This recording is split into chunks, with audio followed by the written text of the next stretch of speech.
Assalamu alaikum everyone. Welcome back to my new video. I'm Ayat from Ayat Paradise. তো আজকে গিয়েছিলাম ছেলেদের নিয়ে বাইরে একটু মজা করতে।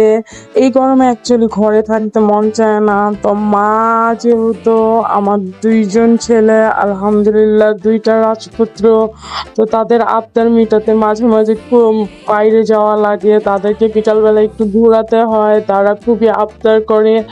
তো আমার ছোট ছেলেটা খুবই আবদার করছিল, সে বারবিকিউ বার্গার খাবে। তো অ্যাকচুয়ালি তাকে নিয়ে বার্গার খেতে চলে আসছে। আমাদের এখানে একটা ভালো একটু ফাস্টফুড হয়েছে, যেহেতু আমার বাসাটা একটু মোহাম্মদপুরের থেকে একটু ভিতরের দিকে, তো এর জন্য আর কি এখানে ভালো কোনো ফাস্টফুড নেই। তো তাদেরকে নিয়ে বের হয়ে গিয়েছিলাম। প্রচন্ড গরম ছিল, কিন্তু আসলে আমার ছেলেদেরকে খেতে দেখে ঘোরাতে পারলে আমার খুবই আনন্দ লাগে। তো প্রায় সময়